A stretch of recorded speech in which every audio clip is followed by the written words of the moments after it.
Bom dia, boa tarde, boa noite, sejam todos bem-vindos ao Workcast. Eu sou o Agente Raí, o objetivo do canal é orientar você, meu filho, passageiro da agonia, que tá só gastando oxigênio do mundo, igual um jumento olhando pra igreja, sem entender nada da vida. Pois é, meu filho, seus problemas acabaram. De antemão, gostaria de agradecer aos nossos patrocinadores. Coloca na tela, por favor. Antes de mergulharmos nos temas de hoje, quero destacar o apoio da Desidério Nordeste. Eles são especialistas em personalização, oferecendo canecas, garrafas, copos e quadros únicos. Confira tudo no Cocais Shopping, corredor principal. Além de ser nosso patrocinador, a Desidério Nordeste não só nos apoia, como também traz produtos exclusivos como garrafas personalizadas, canecas, kits com cadernos de anotações e mousepads, além de quadros perfeitos para você colocar no seu local favorito e copos especiais. A personalização está no DNA deles. Se você quer conferir essas maravilhas de perto, vá até o Cocais Shopping, loja 30, e visite a Desidério Nordeste. Além disso, siga-os no Instagram @DesidérioNordeste para acompanhar todas as novidades e inspirações. Não perca tempo e corre lá! Excelente. Nosso patrocinador aí, Desidério, sempre presente com a gente e fornecendo as canecas, né? Fornece a caneca pra gente, pros convidados também. E esses dias lá, o Lucas, ele tá... Sumiu, Gasparzinho. Mas um dia ele volta, vai dar certo. Trabalhando demais, moço.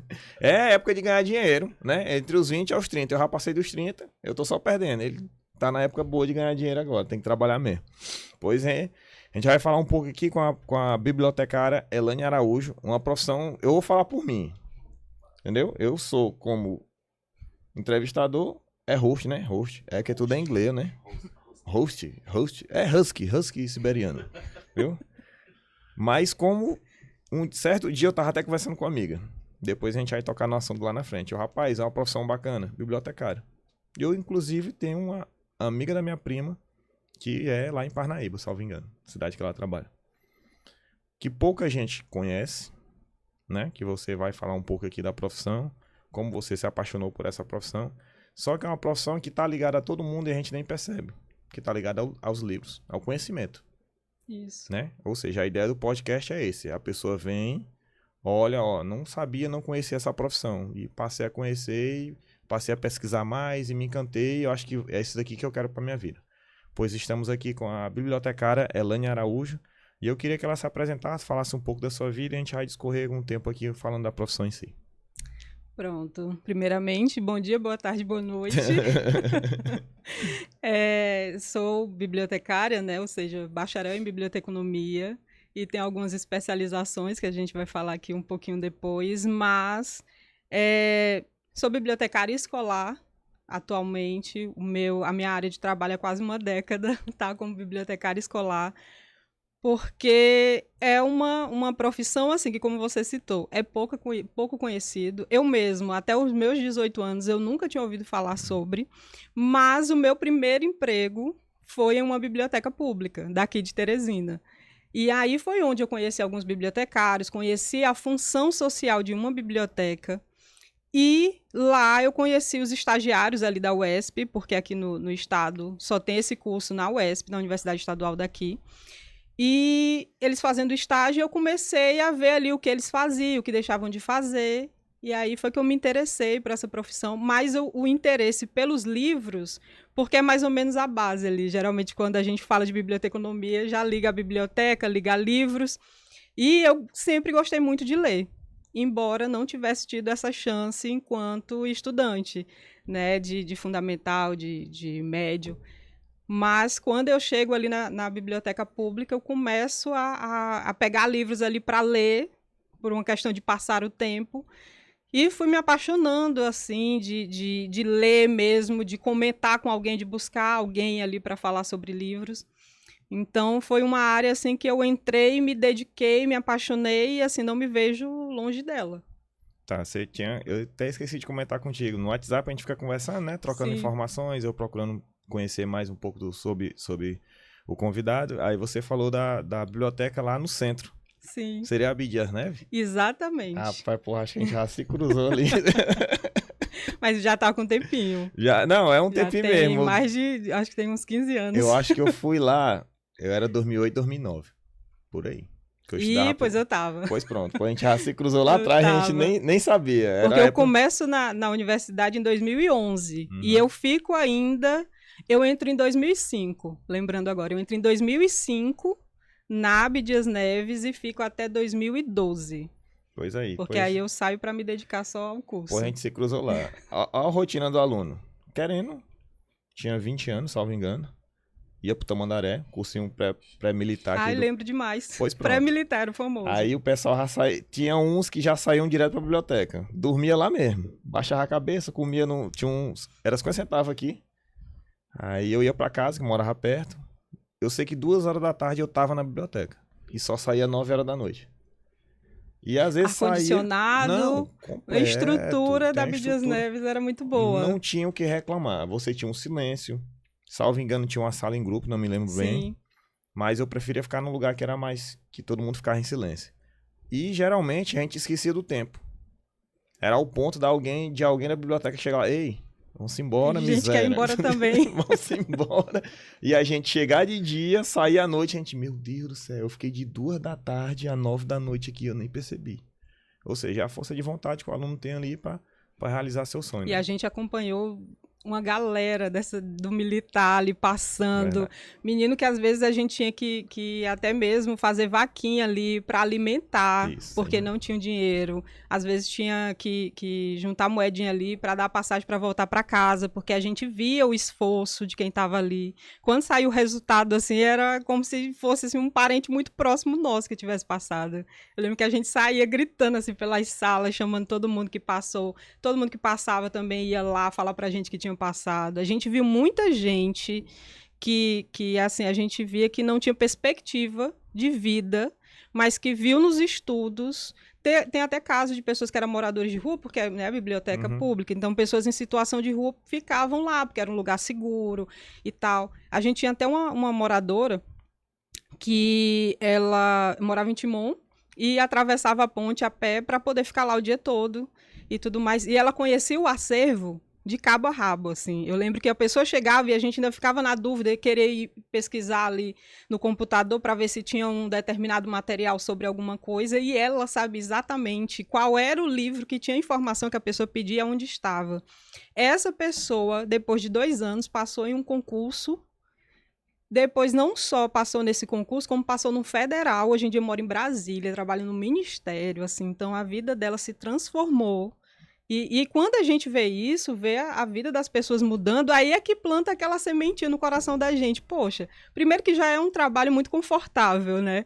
Porque você está numa sala, né, que te dá um certo conforto, assim, quando você pensa assim, eu quero exercer uma profissão, porque tem gente que quer, por exemplo, entrar na polícia e quer ali a adrenalina, quer a emoção, quer isso e aquilo, além da estabilidade, claro. Mas na biblioteca, geralmente, quem procura é aquela pessoa que já quer um lugar mais silencioso, então a gente imagina assim, um lugar para se aposentar, né? Para que você sabe que vai ter qualidade de vida. E ali você, de quebra, ainda ajuda pessoas a conquistarem seus sonhos. Não tem como não se apaixonar, sabe? Não, ali é como você falou, sonhos, né? Que a pessoa tá ali, ela não tá de graça. Ela não sai de casa, ela vai ali, geralmente, para estudar. E quando tem o momento do cafezinho, de relaxar, vai ali, conversa, faz amizade com um, com o outro. Divide, né? E Porque concurseiro é essa vida, é dividir mesmo, que é para cada um se ajudar. E a briga era pelo livro. Tinha um Elementar 9 lá que era, meu Deus do céu, era briga. Ei, rapaz, tu vai devolver não, que eu quero pegar. Tinha os didáticos que eram famosos lá. Então vamos lá. Aí é uma das perguntas, você já antecipou, mas dá para continuar a resposta. Seria, qual o seu primeiro contato com a profissão de bibliotecária e como você decidiu se tornar uma bibliotecária? Então, eu tenho esse contato, né, com biblioteca, a gente vê a vida das pessoas se transformando, gente que não tinha dinheiro para um café, de repente é concursado federal e a vida é transformada. Então, ali já plantou uma sementinha. Mas é uma história até interessante, que é nessas horas que eu penso assim, às vezes a gente é predestinado para certas coisas. E um dia estava tendo Salipe, né, que era o tempo que era ali na Praça Pedro II, se eu não me engano. E aí aí a biblioteca já tinha mudado ali para a Praça da Bandeira, que é onde está até hoje. E aí uma senhora entra, eu estava passando ali no corredor, ela entra e pede para conhecer a biblioteca. E aí eu apresento, levo ela para conhecer toda a biblioteca e tudo mais, e levando ela para conhecer todo o espaço, no retorno, né, que eu vou me despedir dela, e aí ela diz assim, foi muito bom conhecer uma bibliotecária aqui do estado. Aí eu disse, não sou bibliotecária, não sou estudante. E aí ela diz assim, pois você deveria ser, porque você nasceu para isso. Porque você conhece tudo e você fala de tudo com tanta empolgação e a gente precisa de gente assim. E aí eu fiquei assim, podia fazer. Naquele dia, naquela tarde, se encerravam as inscrições do vestibular. E aí eu não tinha dinheiro, porque era tipo assim, dia 20, já bem pertinho do final do mês. E aí eu fui pedir dinheiro emprestado para fazer o vestibular. Fui fazer o vestibular e entrei. Tanto que no dia eu nem quis ver o resultado, porque eu fiquei assim, não vou passar, eu não estava nem... Porque a gente via ali, né, todo mundo estudando muito e sabia o quão era difícil entrar na universidade. E aí eu consegui, né, entrei. E nesse momento de entrar ali, até uma coisa interessante, que a gente vê muito sobre esse mudar de vida, de como as pessoas entraram ali no curso para mudar de vida. E a única coisa que eu imaginava era, eu já entrei meio que naquela coisa, eu sei o poder da biblioteca, eu quero militar, né, pela biblioteconomia, eu quero que as pessoas saibam quão é importante esse profissional para a sociedade e tal. E aí 90% da turma entrou pensando em quê? Concurso público. Porque para a nossa área é uma coisa assim, todo mês tem concurso. Isso. Então sempre tem concurso para a área. Então muita gente mudou de profissão, como até hoje, entram em contato comigo para falar sobre isso, que mudam de profissão, ou então pessoas que estão buscando a primeira profissão e aí descobrem que biblioteconomia é muito fácil, e aí vão, quer dizer, muito fácil para entrar, mas muito difícil para sair, porque daqui a pouco a gente vai chegar na base, na conversa sobre a grade curricular e vai dar para ver que o buraco é bem mais embaixo. Mas então, nesse momento, né, de ver a importância da biblioteca para a sociedade, de servir a sociedade, dar um retorno para a sociedade, aí é o pontapé mesmo de resolver entrar na profissão. E essa moça que foi lá e fez esse convite, né, de perguntar o porquê eu não era, que me fez entrar na profissão. É o destino, né? É isso que eu acredito. E eu não consegui contato, eu conheço muita gente da área, mas eu nunca consegui. Tanto que essa moça, ela era bibliotecária, a única coisa que eu sei dela, que ela era bibliotecária do Banco do Nordeste. Que era a única coisa que eu sabia sobre ela, assim, nunca consegui encontrar. Mas parece, assim, que já foi uma pessoa, porque, cara, no dia, sabe? Ou daqui a pouco tá encerrando as inscrições e essa pessoa vai lá e planta. Porque às vezes a gente tem que pegar esses sinaizinhos também, né? E naquele tempo, olha, para ver, eu já tinha terminado o ensino médio fazia 5 anos. E só engatei para trabalhar e ficou tudo parado. Eu só fui trabalhar. Que é aquela coisa, a gente querer o nosso dinheirinho e tudo mais. E aí, ó, fui deixando isso para lá, mas o destino vem cá, menina, né? Assim também não, porque às vezes ele vem avisar pra gente, a gente tem que saber ouvir também. Não, isso é como você falou, é o destino mesmo. Certo? Teve um concurso que eu passei, eu nem sabia que estava tendo esse concurso. Um amigo meu me viu saindo do condomínio, nem sabia que eu morava ali também, nem eu sabia que ele morava. Ele, cara, tá tendo um concurso, tá, hoje é o último dia. Aí eu, ok, fui lá, fiz a inscrição. Quando eu fui aí, é o último dia mesmo. Aí já era noite, aí o boleto vencia no dia seguinte. Aí fui lá fazer a prova sem pretensão nenhuma, tá lá, passei. Eu falei, rapaz, é o que eu trabalho até hoje. E tudo vai, parece que vai casando pra dar certo, isso, né? É incrível. E às vezes o que a gente quer muito e vai lá só dando erro e a gente fica tentando insistir. É desse jeito mesmo a história. Kenneth, coloca bem a foto 1, por favor, que seria a apresentação de trabalho, seria a vida acadêmica, né? O que é que você pode falar um pouco dessa foto aí? Então, aí foi em Aracaju, que foi um dos congressos estudantis que eu fiz. Porque, como eu disse, eu entrei muito sabendo o que era já a biblioteca. Eu não sabia exatamente o que era o curso de biblioteconomia, mas eu sabia sobre a biblioteca. E eu entrei muito com a pretensão do seguinte, se é algo que eu quero, eu vou lá e vou me esforçar o máximo que eu posso. Então, tudo que eu puder aproveitar dessa universidade, eu vou aproveitar. Então, eu já sabendo que o mercado de trabalho, que era uma coisa que um professor meu falava muito, o mercado de trabalho, ele sempre vai ter vaga para os melhores. Você não conhece um colega que ele é o melhor e ele não vai entrar, ele não vai dar certo na vida. Se ele continuar dando certo, aliás, estudando certo ou se esforçando, alguma coisa ele vai dar muito certo. E aí eu entrei muito nessa vibe de entrar e procurar dar o meu melhor. E apresentações de trabalho foi uma das coisas assim que eu me encontrei sobre pesquisa acadêmica. E bibliotecário, como a gente vai ver daqui a pouco, ele vive muito disso, de pesquisar. E aí eu comecei a pesquisar e um diferencial dos meus trabalhos é que eu sempre buscava apresentar trabalhos sobre questões práticas. O que é que o bibliotecário está fazendo aqui? Por exemplo, eu estagiava e aí eu pensava, poxa, o que é que a gente está fazendo aqui que poderia... Né? Eu estou com uma certa dificuldade e eu vejo que o bibliotecário responsável também está com uma certa dificuldade. Então, eu ia pesquisar sobre aquilo e aí pensava, disse, poxa, isso aqui daria certo um artigo porque ajudaria outros profissionais. E aí eu sempre ia, né, nessa pegada. Então, eu participei de 4 congressos estudantis, regionais e nacionais, e sempre apresentando o trabalho, porque eu queria até mesmo pegar a habilidade de falar em público, porque eu sempre fui muito tímida. Basicamente, era aquela pessoa que sentava no fundão e fazia de tudo para ninguém me enxergar. E na universidade, eu já estava com outra perspectiva, então sempre me forçava a falar muito. E esses trabalhos também seria interessante para mim, né, devido à timidez, até mesmo uma entrevista de emprego. Então, eu sempre pensava assim, eu tenho que me forçar a fazer aquilo mesmo com medo, porque eu preciso ter essa habilidade de falar em público. Então, eu só escrevia para apresentar, para poder ter essa habilidade. E já pensando na construção do meu currículo. E a apresentação de trabalhos, ele te dá uma base muito boa, não só de conhecimento teórico para a tua profissão, como também ele te dá títulos, né? Porque a gente recebe um certificado por apresentação de trabalho, e eu ainda fui agraciada que toda apresentação que eu fazia, a gente ainda ganhava como melhores trabalhos, sempre ficava ali entre primeiro e segundo. Então foi algo muito interessante, assim, profissionalmente, de ter feito, por mais vergonha que eu tivesse. Você estava buscando uma coisa que lá atrás, que hoje todo mundo busca hoje, que é o quê? Ter uma boa oratória. Né? Que hoje é primordial, não só para o comércio, mas para o palestrante, todas as profissões. Para tudo. Você tem que ter a boa oratória ali para poder Você saber... se destaca. Às vezes é exatamente aquela questão.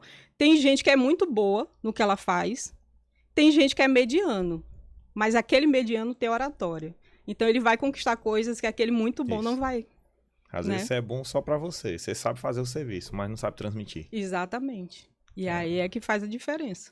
Então vamos lá. Coloca a foto 2, Kennedy, por favor. Que seria cursos como universitária, como você disse. Você vai se qualificando. As oportunidades vão aparecendo, você vai se qualificando, que às vezes a pessoa, não, vou fazer isso aí não. Todo mês aparece um curso, no mês que vem já vem, e na semana que vem tem outro curso. E você sempre engatando um atrás do outro. Exatamente, porque, e principalmente esse em questão da foto, ele foi sobre um sistema que foi criado para bibliotecas, né, administração, gestão de bibliotecas, que foi a Biblioteca Nacional que fez. Ela reuniu um grupo de bibliotecários que fossem envolvidos com tecnologia da informação, e aí eles criaram um programa para gerir bibliotecas, e esse programa é disponibilizado gratuitamente. E ele já é uma base, ele te dá uma base que já te ajuda a administrar qualquer outro tipo de software de administração de bibliotecas. E eu via também esses cursos, não só quando a universidade não oferecia, eu ainda dava meu jeito de tentar manipular ali, de usar alguns contatos para fazer o curso mesmo, para realizarem os cursos. Então, quando eu não estava participando como aluna, e eu queria muito, eu achava que era muito importante para a minha formação, a gente mesmo que se organizava com os veteranos para trazer esses profissionais de fora, porque o Piauí, né, ele é muito pequenininho e ele não mexe tanto com tecnologia. O nosso curso na época era novo, acho que tinha 10 anos de curso aqui no estado. Então, a gente não tinha essa área da tecnologia tão forte. Então, a gente já se organizava ali também para trazer esse povo de fora, porque eu sabia que quanto mais coisa no meu currículo eu tivesse, mais seria importante aí para eu crescer dentro da profissão e ser um dos melhores, justamente já pensando no mercado, né? Eu preciso que o mercado me consuma quando eu sair daqui. Não, é que você está falando aqui, eu estava vendo a memória, quando eu era universitário, fazia o curso de economia na Federal de Roraima. Cheguei a morar lá uns Bem 4 ali. anos. Bem ali, bem pertinho. Só atravessar o rio. Aí lá fazia o curso e estudando na biblioteca. E lá tinha toda uma questão de sistema, de tudo. O aluno tinha a carteirinha dele, botava a carteirinha lá.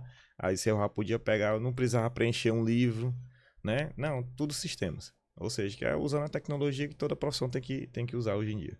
Kenneth, Sim. coloca a foto 3, por favor, que seria a formatura. Que aí eu digo que é o auge para todo É mundo, o né? auge. Aí o que é que você pode falar disso para você e para sua família, né?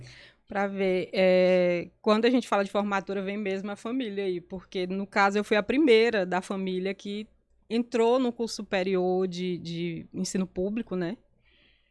E a minha formatura foi algo assim, caótico, né? Porque eu fazia parte da comissão, É só confusão. é só confusão, mas.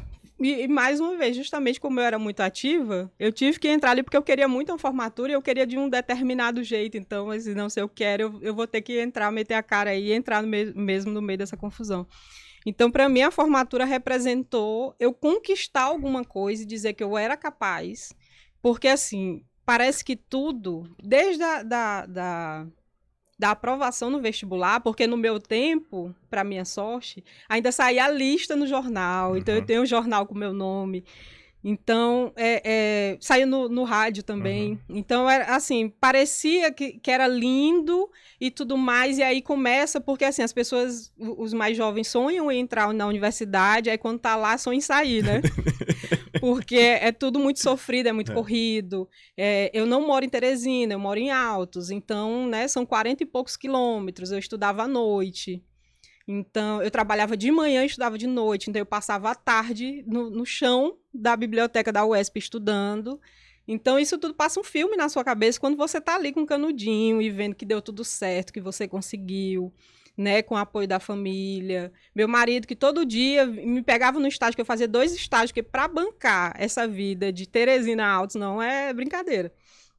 Então, eu fazia um estágio pela manhã, fazia outro estágio à tarde, e à noite, aliás, de tarde, ele me pegava no estágio para me levar para a universidade. Ele praticamente se formou junto comigo, porque ele assistia lá, porque naquela região da UESP não é uma região que dá para confiar. E saía 10 horas da noite. Chegava em casa, sabe, às vezes de moto, chuva, granizo, o que fosse, a gente pegava para chegar meia-noite em casa e de manhã cedo no outro dia.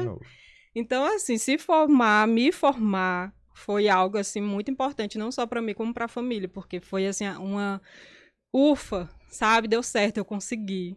Aí começa a próxima batalha. Nunca acaba. Então, é porque o pessoal pensa assim, rapadura é doce, mas não é mole. Né? A pessoa vai, eu quero entrar no curso de medicina, eu quero entrar no curso de direito, eu quero... Aí chega lá e vê que não é... E o que acontece muito hoje em dia é a pessoa tá no 2º, 3º período e falar, não é isso que eu quero pra vida. E aí, você se convencer a família... E pra ver, eu já entrei na universidade, eu tinha para mais de 25 anos, eu acho. E para mim, assim, eu sempre tive muita certeza, assim, desde a primeira disciplina eu já era muito encantada. Mas o que eu vi era que muitas pessoas que estavam ali, elas entravam pela facilidade de entrar no curso, porque é uma baixa concorrência. Mas quando chegavam nas disciplinas, que não era só, por exemplo, a primeira disciplina era, aliás, a primeira cadeira ali era sobre história do livro, conhecer a profissão e tudo mais, algumas legislações, mas a partir da segunda, aí já entrava uma matemáticazinha, já entrava uma filosofia, tecnologia da informação, aí eles começavam a ver, oxe... E não é só organizar a biblioteca, sabe? Aí a gente via muita gente desistindo, tanto que a turma assim, que começou com 40 e pouco, terminou era com 20 e pouco. Olha aí. Porque o povo foi vendo que não era essa... Não era fácil. Essa coisinha assim de só guardar um livro na estante, não. Pois é, então vamos lá. A próxima pergunta seria, quais disciplinas, já seria a parte mais acadêmica, né? Quais disciplinas ou aspectos do curso você considerou mais interessantes ou desafiadores? Olha, o curso, como eu disse, ele tem essa parte de ser, né, mais facinho ali no começo, mas ele tem, por exemplo, para mim, que era mais desafiador, foi a parte, primeiro que eu canso de falar, eu sou de humanas, né, eu não sou de exatas, e tem muita matemática, porque tem a parte ali de bibliometria, O que é a bibliometria? É para a gente estudar como é que determinadas informações estão sendo divulgadas, quem está divulgando, quem está consumindo, quais informações estão mais em alta, qual é a tendência. Então, é uma ciência de dados, e ciência de dados é estatística.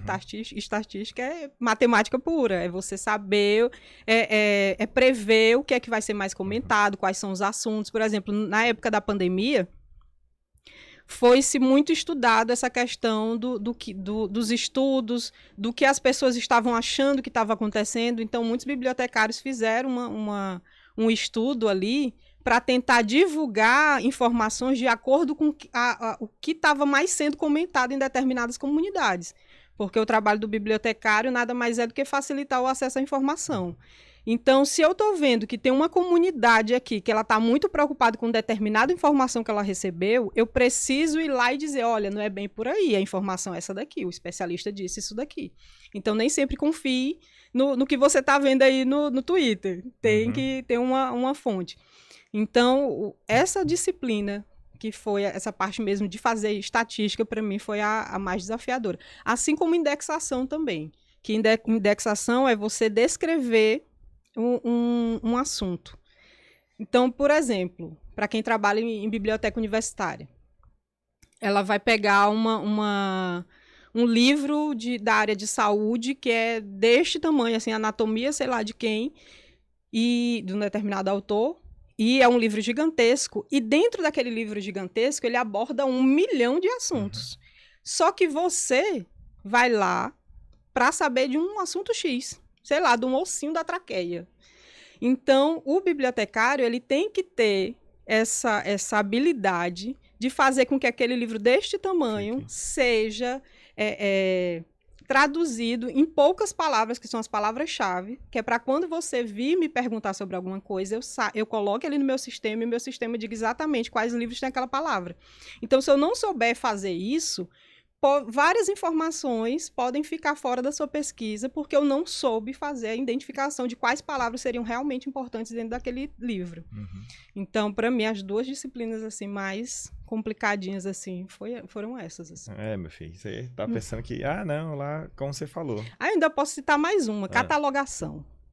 Catalogação é você pegar, sabe aquela etiqueta que tem nos livros das bibliotecas, que tem lá o número, que cada número daquele identifica um assunto. Meu amigo, pra gente chegar naquele número, é uma novena. São livros dessa largura, sabe? E não é só um, são 2. E você tem que ir casando assuntos, porque um livro, raramente ele fala sobre só um tema.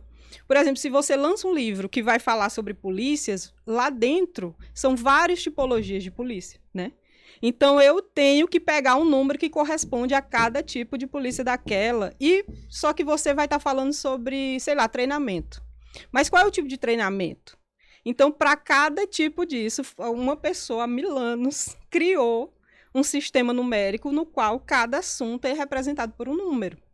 E aí, lá nesse livro, que pode ser a CDD ou a CDU, que é um sistema de classificação, e a gente vai juntando os números de acordo com os assuntos que tem no livro para poder formar e colocar lá bonitinho, só no ponto de alguém chegar e as pessoas chegam e dizem assim, nossa, a biblioteca é gigantesca, como é que essa pessoa vai achar um livro aí? E aí a gente coloca no sistema, só vai lá e pega a pessoa, nossa, essa pessoa já leu todos esses livros, e não é que a gente leu tudo, é porque realmente, por causa desse código de catalogação, a gente consegue localizar as informações muito rápido, por isso que é tudo muito bem organizado numa biblioteca, a gente não gosta que alguém guarde o livro na estante, porque o aluno não vai saber guardar exatamente na ordem que a gente deixou, então é toda uma... Tá falando aqui, eu tô lembrando de Roraima, é sério. Que eu chegava, era desse jeito mesmo. Chegava, botava a carteirinha lá e falou, quero o livro tal, assunto tal, assim, assim, assim. A pessoa guarde. Aí demora um pouquinho, a pessoa vinha, toma o livro. Eu falei, oxe, como é que ela sabe? E bibliotecas universitárias, né, que são enormes. É, desse jeito mesmo. Então vamos lá, dar continuidade aqui. E continuando, o assunto seria como a tecnologia tem impactado o trabalho de um bibliotecário e quais são as principais ferramentas digitais utilizadas nessa área. Pronto, a tecnologia ela entra na nossa área junto com a organização do acervo, né? Porque a gente já tem ali uma organização, mas que a gente usava ali os famosos cadernos de tombo, que eram uns cadernos gigantescos, que a gente anotava tudo à mão. E aí, no momento que a tecnologia, os computadores começam a entrar nas bibliotecas, começam a se construírem softwares para poder administrar e transformar aquela informação que a gente botava ali só no caderno de tombo no sistema. Então, o que acontece? A tecnologia entra primeiro na nossa área de administração de acervos. Logo em seguida, essa tecnologia já entra nos famosos alarmes antifurto, né? Nos famosos alarmes antifurto. E aí começa a entrar em outras tecnologias. Porque, por exemplo, no antifurto, a gente coloca uma fita mega fina dentro do livro, ali que o aluno, nunca que ele, ali manuseando o livro, ele vai achar. Então, se ele passar pela saída da biblioteca, o alarme vai soar tal qual uma loja. E é uma forma fácil da gente saber o que está entrando, o que está saindo. É por isso que muitas vezes no autoatendimento o aluno ele coloca a carteirinha, como você falou, ele pode colocar a carteirinha ali. E se ele for pegar o livro, ele pode só colocar o livro em cima ali de uma determinada área do equipamento. E o equipamento vai fazer a identificação daquele livro que está ali por causa dessa ferramenta que está dentro do livro. E ele já faz um empréstimo para você. Assim como a devolução também, que você pode só colocar os livros. Então, a tecnologia ela vai entrando por aí, desses serviços. Só que a tecnologia começa a entrar também na vida da sociedade em geral, porque antigamente computador era difícil, né? Isso uns 25 anos atrás, nem faz tanto tempo. Não era todo mundo que tinha acesso. Só que conforme a tecnologia vai sendo facilitada, as pessoas começam a ter contato, aí as pessoas começam a divulgar informação. E aí a gente lembra daquela época que não existia livros que não fossem copiados, que eram os monges copistas que copiavam o livro à mão. Tipo, você lançava o livro, só que você não escrevia vários livros, porque não tinha prensa ainda.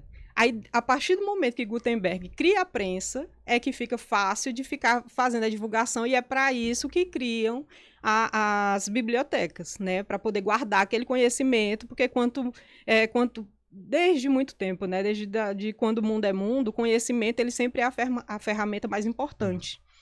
Tanto que Alexandre o Grande, por exemplo, ele fez a biblioteca de Alexandria ser a mais importante, porque tinha tudo, porque ele precisava descobrir o que era o ponto forte, o ponto fraco de determinada região, se valeria a pena ele tentar, por exemplo, tomar determinadas terras, porque ele tinha que saber o que tem ali.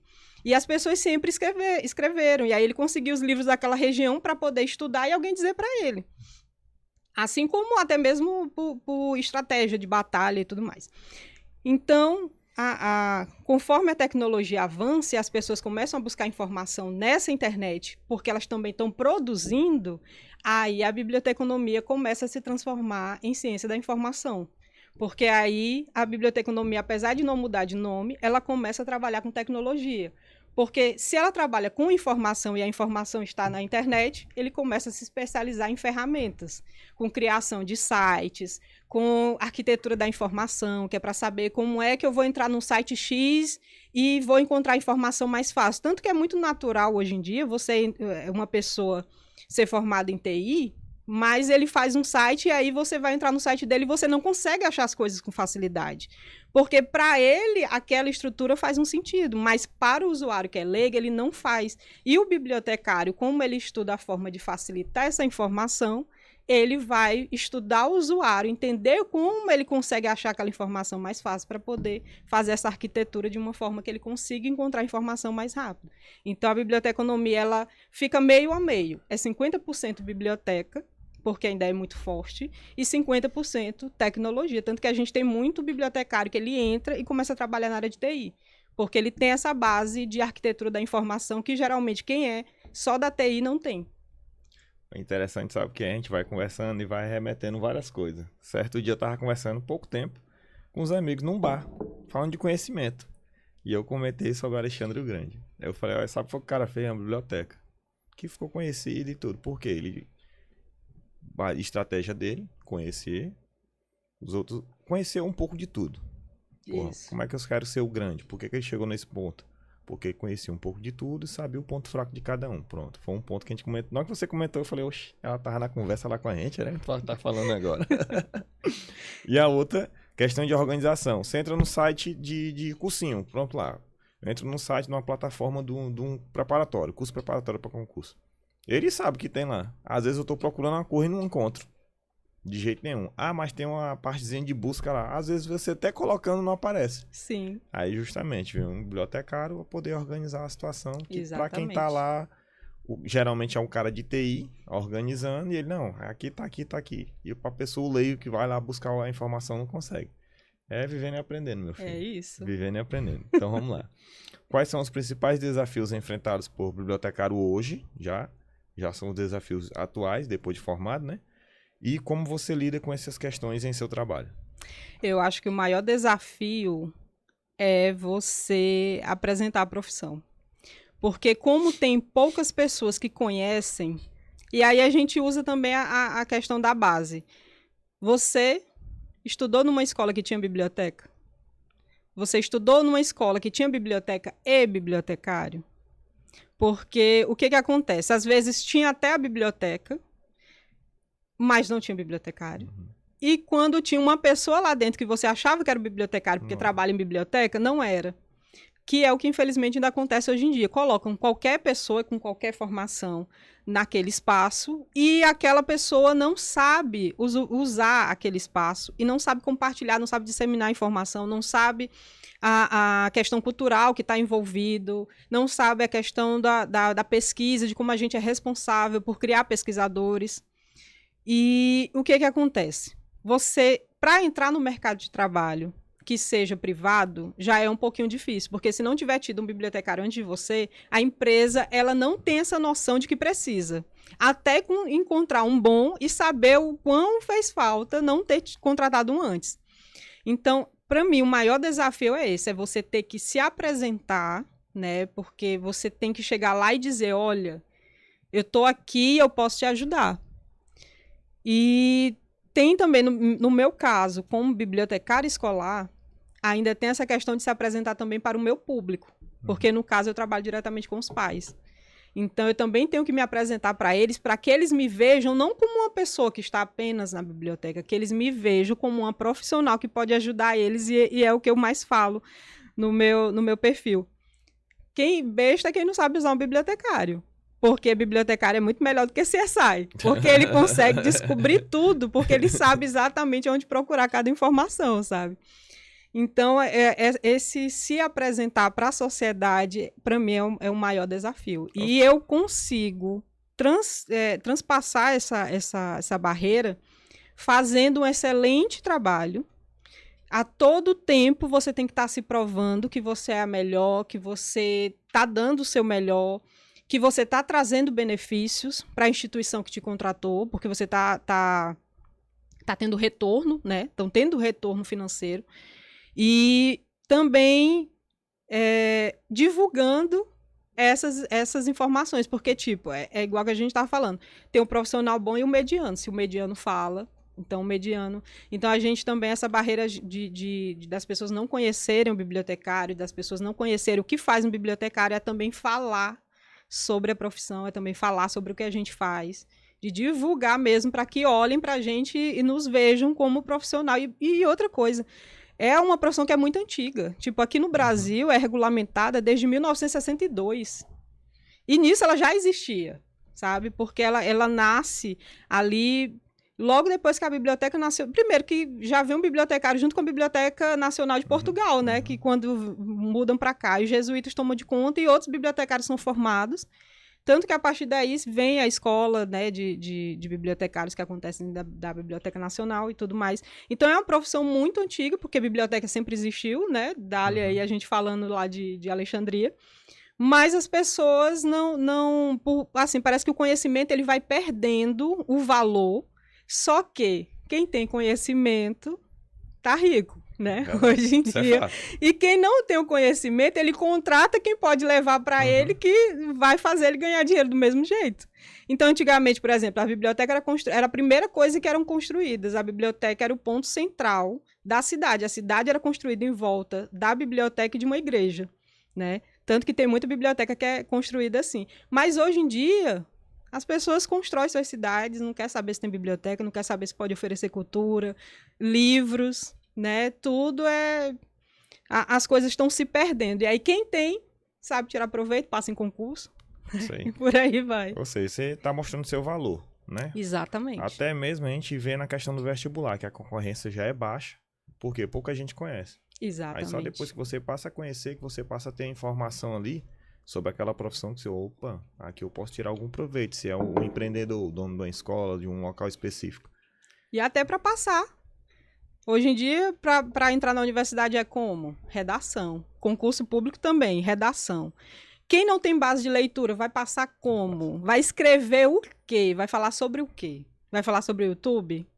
Sabe? Nem sempre o avaliador conhece a pessoa que tu tá citando lá do YouTube. Você então falou a porra certa do caso de redação. Se a pessoa não tem um conhecimento, se a pessoa chega assim, olha, descreve 30 linhas a importância da xícara. A pessoa, rapaz, ela só bebe água. O que eu vou falar sobre isso? Aí tu vai falar 2 linhas. Aí tu, eita. Aí você vê a importância da leitura. E sem falar que quem lê muito e lê leitura diversa, Uhum. ele vai conseguir escrever. Essa xícara aqui, ela pode se transformar em tudo. De repente você tá vendo e você acha que essa xícara aqui é a xícara mais linda que vale o maior preço do mundo, só por causa da história que você criou, né, sobre ela. Então, quem sabe escrever, quem tem esse dom, não à toa que hoje tem muitas pessoas que trabalham com comentários de redes sociais, né, de fazer esses posts de redes sociais, e as pessoas são contratadas, que geralmente é a galera de mídias, né, são contratadas para fazer um ótimo post ali, e aquela mensagem dela pode se transformar no maior ganho para a empresa, na maior divulgação, porque ela soube escrever e tem que ter toda essa base de leitura, porque assim, tem gente que nasce com um dom, né? Mas tem gente que precisa ter essa base. E até mesmo quem nasce com dom tem que ter essa base de conhecer um pouco o mundo através de livro para poder escrever bem. Conhecimento é tudo. É tudo. Então vamos lá. Quais são as diferentes áreas de atuação de um bibliotecário e como escolher em que se especializar dentro dessa profissão? Menina, eu estava até comentando com a galera do Twitter hoje, esse gente... que mais? Eu até coloquei esse, gente, eu lembro desses aqui, o que mais? Porque é uma gama, tanto que eu mandei várias mensagens pra ti, eu disse, não, ainda tem isso aqui, ainda tem isso aqui. Porque é assim, biblioteconomia, ela trabalha com informação. Toda a área do mundo, em tudo, tem informação. Por exemplo, as câmeras que estão filmando a gente, elas têm informação dentro da empresa. Sabe? Ela tem informação sobre patente, ela tem informação sobre pesquisa para saber quem já fez antes dela algum tipo de peça. Então, se tem isso tudo, tem que ter um bibliotecário, tem que ter alguém para gerir aquela informação. Se você tem por exemplo, que foi o que a gente falou, já teve bibliotecário no Google, tem bibliotecário na ABIN, tem bibliotecário em todas as polícias, tem bibliotecário em Corpo de Bombeiro, porque esses setores que são públicos geralmente têm uma biblioteca porque eles precisam ter conhecimento para se formarem, né? Para terem a educação deles melhorada, eles precisam de ter essa biblioteca e esse treinamento que o bibliotecário oferece em pesquisa. E aí a gente ainda tem para trabalhar em hospitais, porque em hospitais tem ali os prontuários, né, dos pacientes. Tem gente que não à toa, que agora está no ESUS, né, ali você consegue, mas todas as informações estavam em papéis que bibliotecários ou arquivistas organizavam para depois colocar, disponibilizar. Porque imagine você chegar lá, sofrer um acidente, chegar no hospital e o médico precisa saber se você tem alguma doença grave. Não tem ninguém da tua família que possa te dizer e ele vai atrás dessa informação. E aí, se ele não tiver isso no ESUS, não tiver contato em outra coisa, ele tem que ir até o setor de biblioteca da universidade, aliás, do hospital, para poder pegar essa informação, porque pode ser que lá tenha no sistema. Então, o bibliotecário, ele trabalha em todos os lugares que tenham a ver com pesquisa. Por exemplo, tem escritório de advocacia, escritório de arquitetura, em construtoras.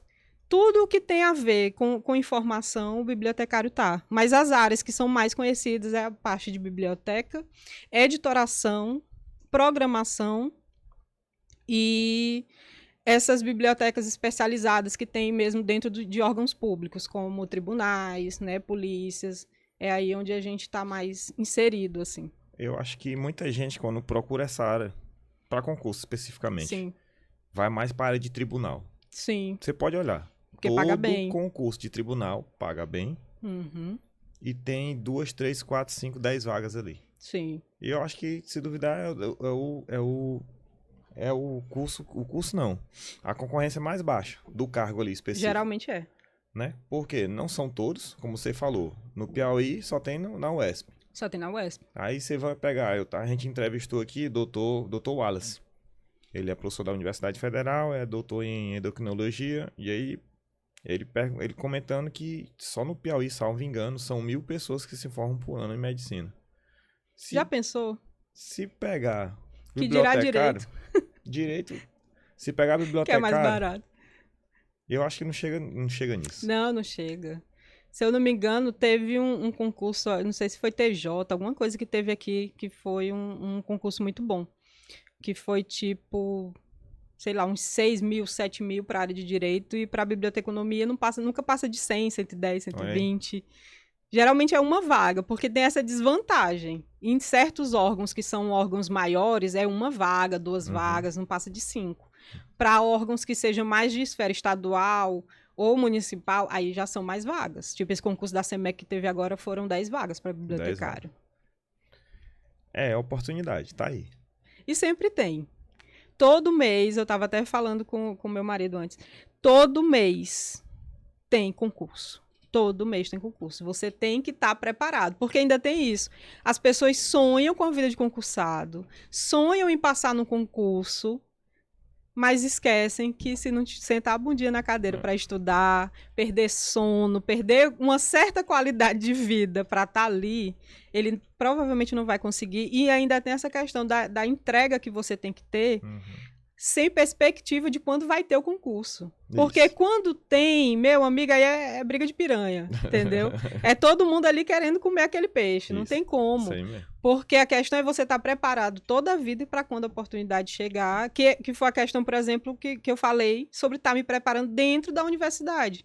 Então, eu já pensava no mercado de trabalho e fui me preparando enquanto eu estava lá dentro. Enquanto as pessoas só estavam preocupadas em fazer a prova, eu estava preocupada em fazer a prova e pensar em qual curso eu poderia já estar fazendo para estar deixando meu currículo bom. Oportunidade, meu filho, tá aí. A pessoa fala, não tive oportunidade, não tenho dinheiro, minha família é humilde, não sei o que, eu digo sempre. Tá vivo. E biblioteconomia, eu tô falando sobre salário, tipo, o que tá agora, por exemplo, TRE, que tá encerrando hoje a inscrição. O salário tá 15 mil, né, para bibliotecário. Não dá pra tomar uma coca não, comer uma picanhazinha. Dá não, de jeito nenhum. Então, tipo, nos tribunais a média é essa, entre 13 a 17. Aí a gente tem o nosso, que é o sonho de consumo de todo bibliotecário, que é Senado, que aí já é 21 mil. Pouquinho também. Sabe? O da ABIN também pagava muito bem. O da ABIN, que teve em 2018, se eu não me engano, o concurso da ABIN. E eu tava era outro comentário que eu tava fazendo, que ele é um bibliotecário passa e aí não pode falar pra ninguém. Pode, é né? toda uma coisa. E eu comentando, gente, eu quero muito saber como é a vida do bibliotecário da ABIN. Mas a gente não sabe nem quem é. Deve ser uma das mais interessantes. Eu tenho, não nessa área específica, mas eu tenho uns amigos lá e não pode nem conversar muito, nem no WhatsApp, nem pessoalmente. Rapaz, vocês... É uma sombra agora. É impressionante, mas é uma das áreas assim que eu tenho muita curiosidade.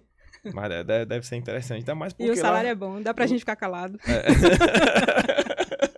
Dá pra segurar a língua recebendo bem. É igual fazer, sabe o quê? Quando eu morava em Roraima, aí fazendo um curso aqui na Universidade de Economia, demora pouco, as meninas, aí tu trabalha com o quê? Tu veio lá do Piauí pra morar aqui? Eu falei, não, eu vendo Avon. Eu vendo Avon, porque... tu saiu do Piauí pra vender Avon em Roraima, mas você não sabe ganhar dinheiro. Eu tô vendendo Avon aqui, entendeu? Era desse jeito.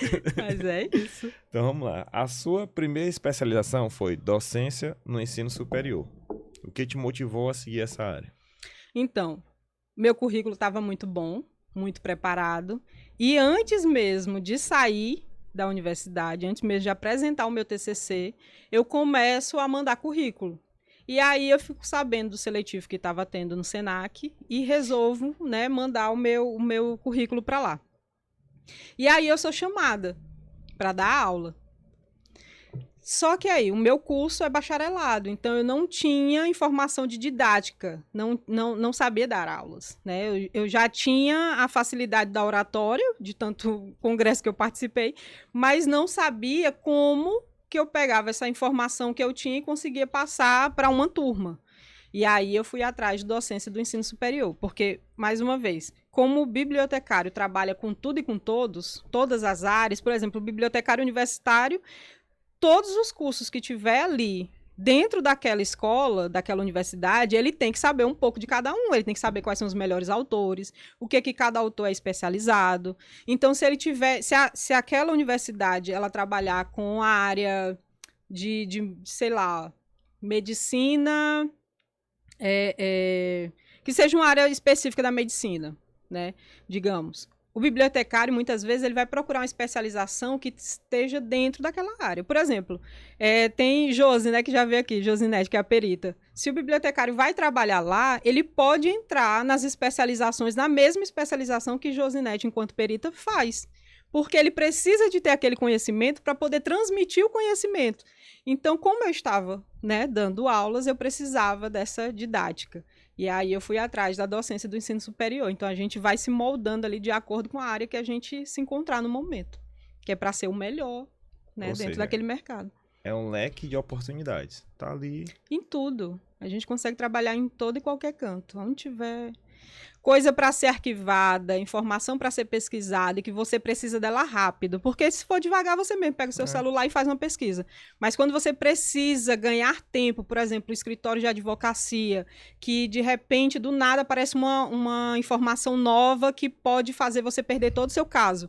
É o bibliotecário que vai lá e começa a procurar uma brecha na lei tal que foi feita lá pelo Dom Pedro para poder conseguir te salvar ali. Então, muitas vezes, ter a pessoa especializada naquela pesquisa é o que vai te salvar, né? De perder um caso ou de perder tempo, que tempo é dinheiro. Kennedy, a mulher deu a ideia aqui. O cara tem um...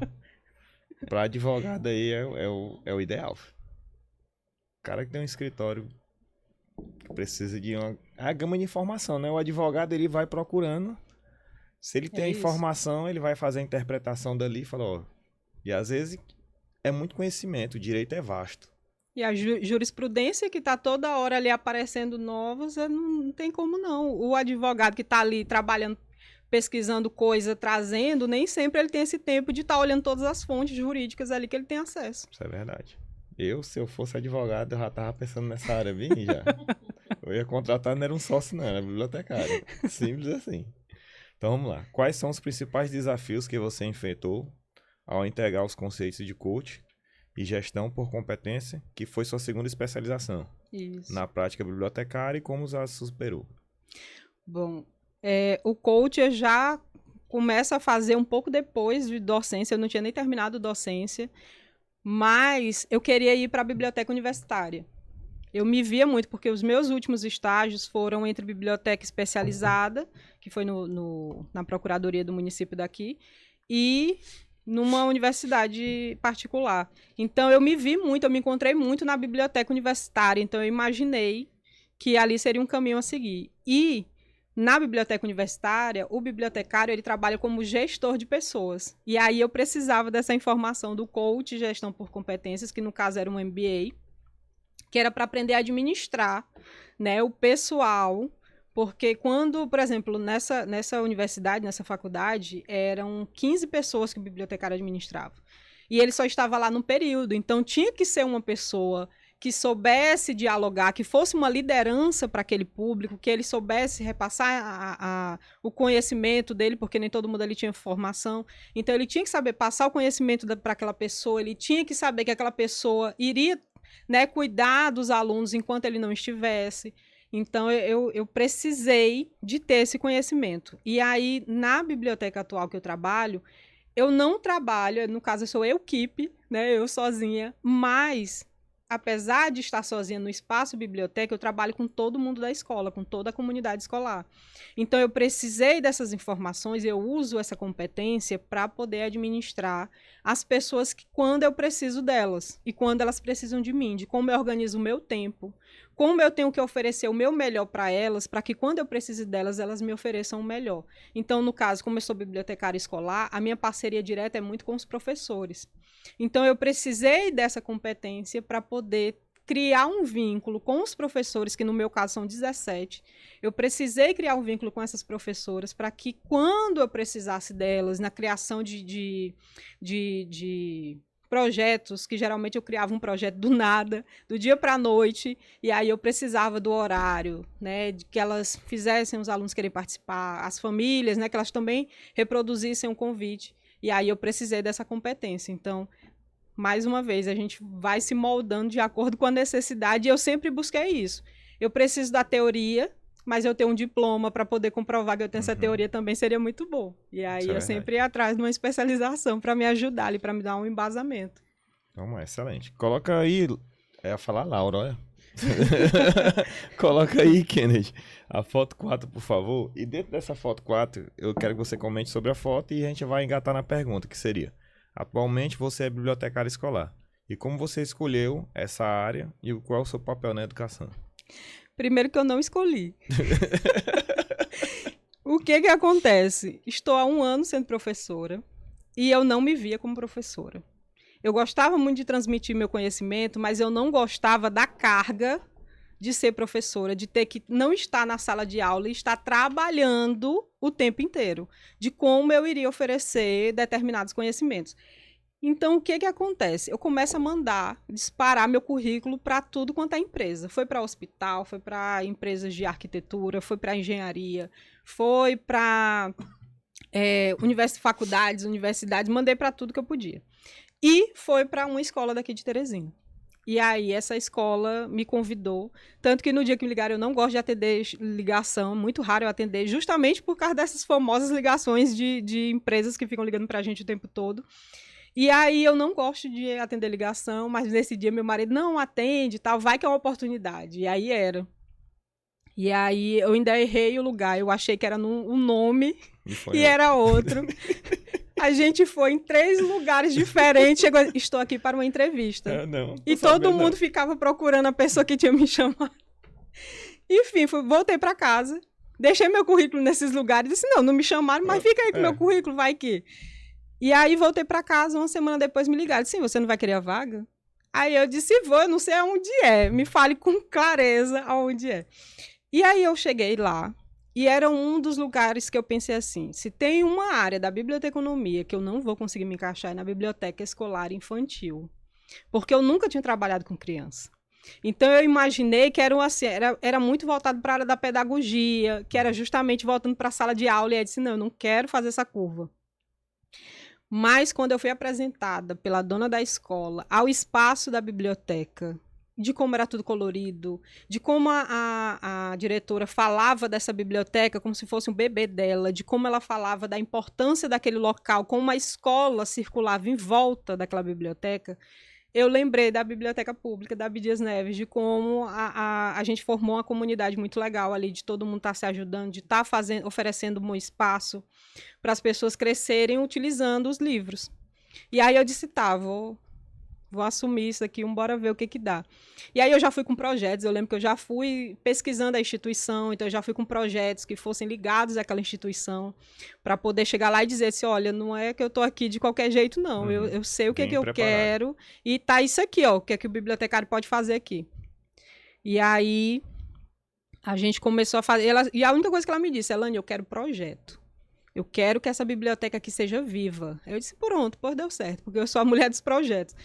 E aí eu apresentei os projetos e tal, e aí dessa foto em especial, foi eu li um livro, e esse livro falava sobre um acampamento que fizeram numa biblioteca. Usaram barracas de acampamento dentro da biblioteca e colocavam livros lá dentro para os usuários dessa biblioteca, que era pública, poder utilizar.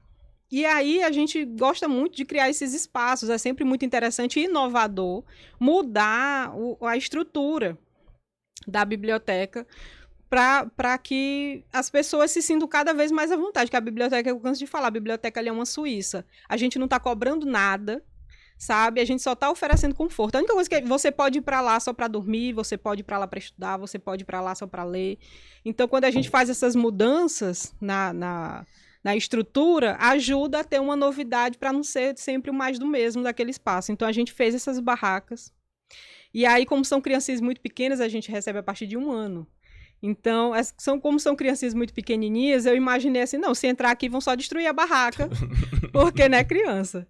Que era do primeiro ao infantil 5. E eu disse, não, vou só destruir as barracas. Então, o que eu vou fazer? E aí, uma mãe tinha doado uns bonecos meu Deus, como é o nome? Do Sítio do Pica-Pau Amarelo. E aí, eu coloquei um em cada barraquinha e eu disse assim, gente, vocês estão vendo que tem pessoas na barraca? Eles estão dormindo. Aliás, eles estão querendo dormir, mas eles não estão conseguindo dormir. Vocês lembram que para vocês dormir, os pais de vocês leem livros? Então, eu preciso que vocês peguem livros e vão lá contar a história para os personagens.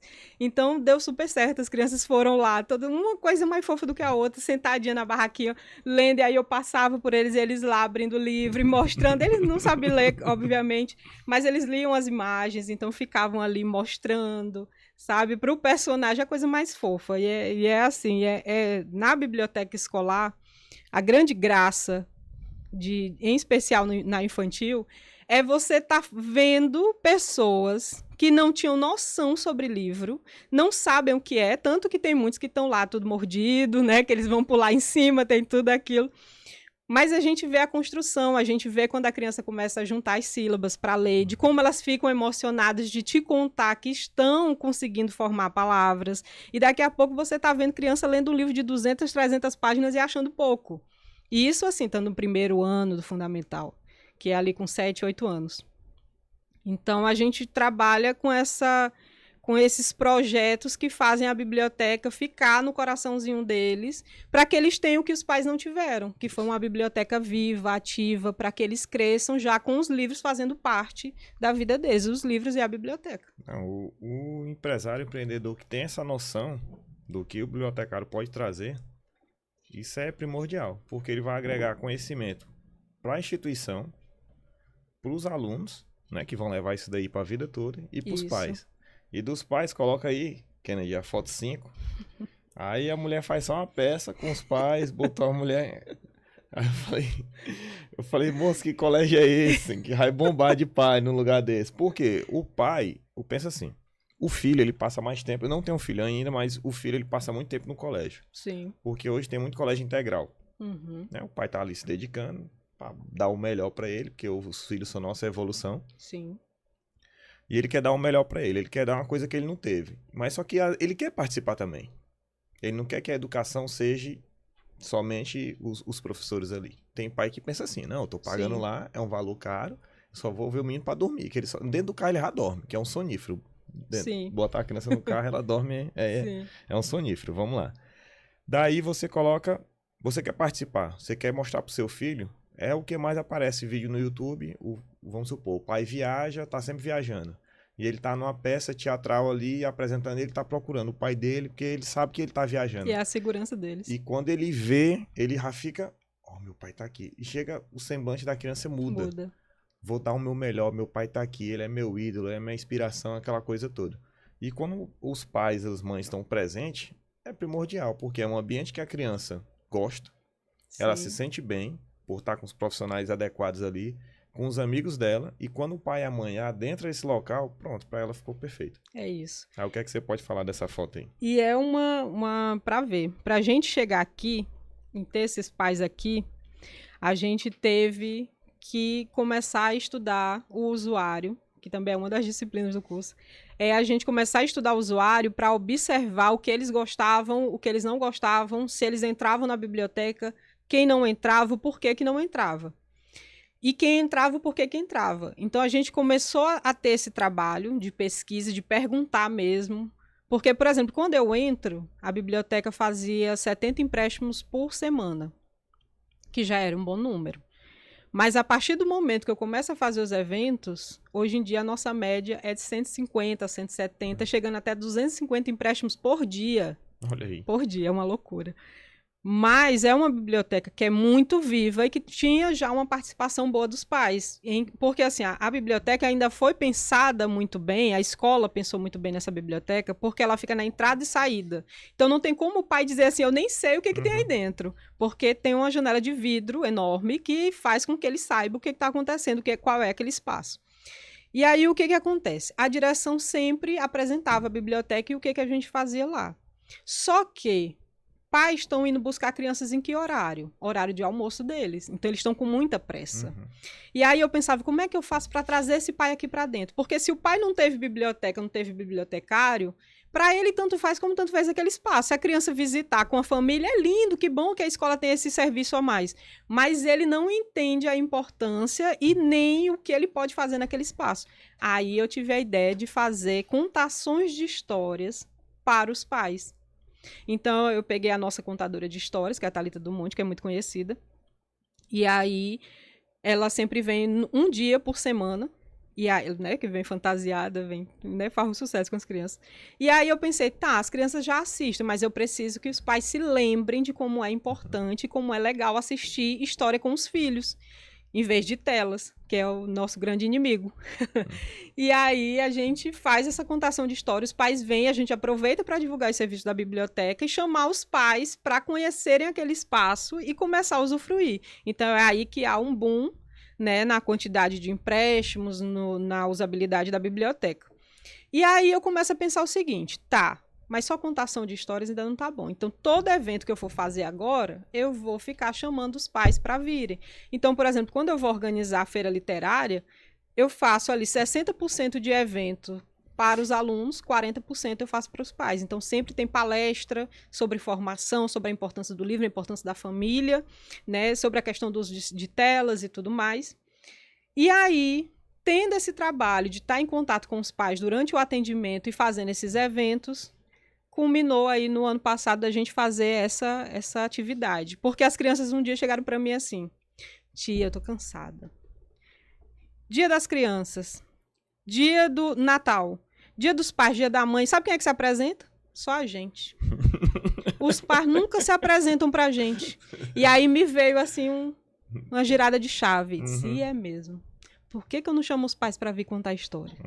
E aí a gente mandou um comunicado para os pais, convidando os pais para vir, na minha humilde intenção de que o pai ia pegar um livro que a criança gostasse, ia lá na biblioteca, sentar, a gente colocaria a sala ali e ele leria. Primeiro o pai vem o pai e a mãe, o pai disse, não sei o que eu estou fazendo aqui, mas eu vou fazer, eu gosto de fazer dobradura. A mãe começou a ler e o pai, era uma história de patinhos. A mãe começou a ler e o pai começou a fazer patinhos de dobradura. As crianças ficaram enlouquecidas, né? Então, tipo, uma coisa simples que encantou eles absurdamente. E, tipo, é um adulto, nosso pai, é o pai do fulano, que eles conhecem o nome de todo mundo, né? Então, já foi... Ali eu já achei, disse, nossa, deu muito certo isso aqui. E aí, conforme vai passando os dias, porque são 17 turmas, conforme vai passando, a gente vai divulgando o que está acontecendo, e aí os outros pais, não, peraí, que a gente tem que fazer melhor. E aí chega nessa parte no qual os pais, eles começam a se fantasiar para realmente reproduzir a história dos livros. Ou então música, lá que eles criavam, por exemplo, teve uma mãe que criou uma peça para que coubesse os 30 pais da turma. Né? Porque todo mundo quis participar. Então foi algo que nos deixou assim absurdamente felizes, assim, porque a gente viu que deu muito certo. E é uma ideia tão simples.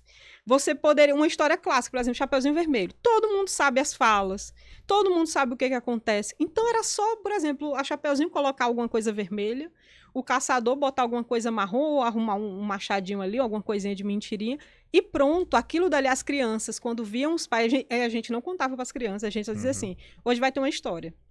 Aí já ficava e aí, na hora que a gente, assim, e os nossos, e quem vai apresentar, aí eles entravam por uma porta, assim. Eles ficavam, nossa, eu tenho cada vídeo incrível, assim, deles, os olhos brilhando, meu Deus, é minha mãe, é o pai de fulano, meu Deus, é o meu pai. Então, tipo, você, e até mesmo pro adulto, se lembrar um pouco da infância dele.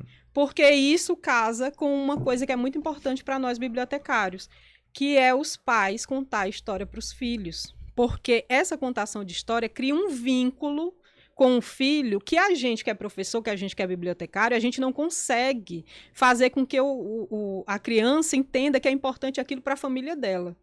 Então, o pai está todo o tempo com o celular, a mãe está todo o tempo com o celular, e na hora da contação de histórias, ele está ali entre contar a história rápido para poder pegar o celular, para poder ir fazer outra coisa. Então, era uma coisa também que a gente precisava botar nos pais, para que eles entendessem, por exemplo, que seria interessante ele mudar a voz de acordo com o personagem, deles se envolverem, de acharem interessante também estar lendo aquele livro.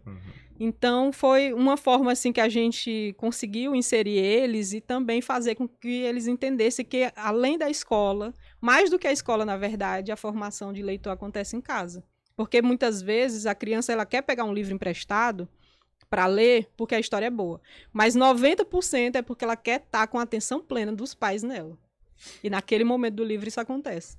Tô lembrando agora aqui, a gente conseguiu se conhecer ali porque a Josinete veio aqui e eu falei, Josinete, se tiver algum profissional, eu sempre falo, se tiver alguém, uma profissão que nunca veio aqui, beleza, pode trazer. Aí, certa vez, ela viu a foto da minha mãe dançando e tal, num grupo de idosos que tem, que ela participa. Ela falou, tua mãe é das minhas, ela vai pro lugar, se fantasia, não sei o quê. Aí, esses dias, eu vi os filhos dela lá no Instituto de Criminalística, Sim, lá fazendo um negócio de perito, numa moto e tudo. Eu fiquei assim, olha aí. É isso. Aí é o que você tá fazendo dentro da escola. E a Josi é mãe de aluno de lá, né, da escola que eu trabalho. Então, a Josi é uma dos que eu sempre falo, assim, é um exemplo a ser seguido.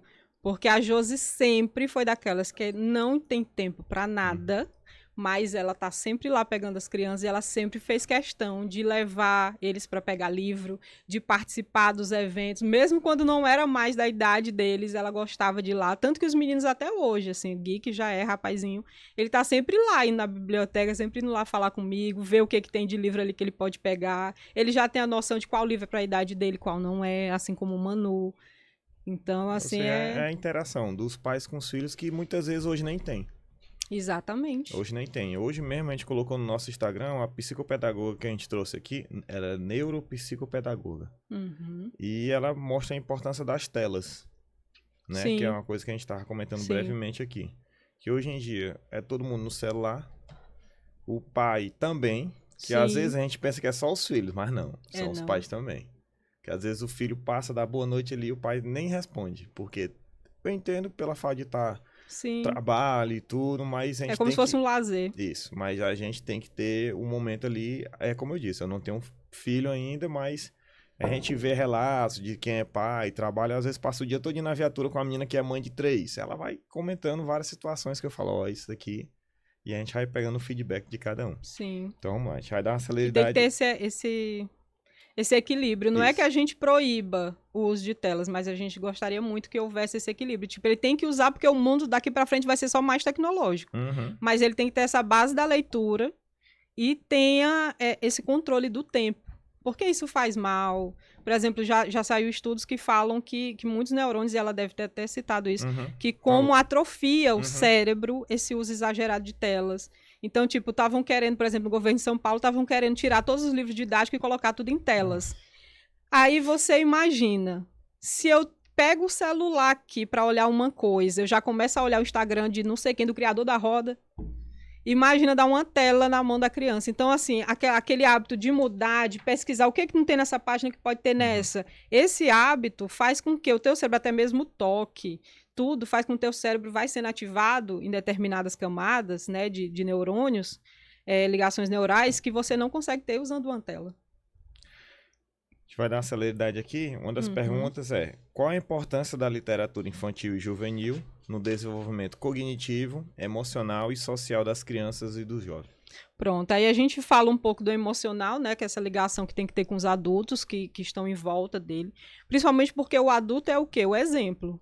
Então, se o meu pai é meu herói e meu pai só vive no celular, aquela caixinha preta deve ser maravilhosa. Então, eu quero estar com aquilo ali também. Tanto que é comum você ver, e tem até memes na internet sobre isso, do pai com o celular, a criança está com o celular. A mãe está com um livro, a criança vai estar com um livro. Então, tudo é sobre exemplo. Você é o maior exemplo do seu filho. E aí, nessa questão que a gente entra também na questão neural, que a gente estava falando, de como essa parte da cognição, do aprendizado, ele se perde quando você vai facilitando demais o caminho. Então, por exemplo, se tudo que eu quero eu posso ir no Google, no TikTok, que para bibliotecário está sendo a dor no coração, alguém dizer que está pesquisando no TikTok.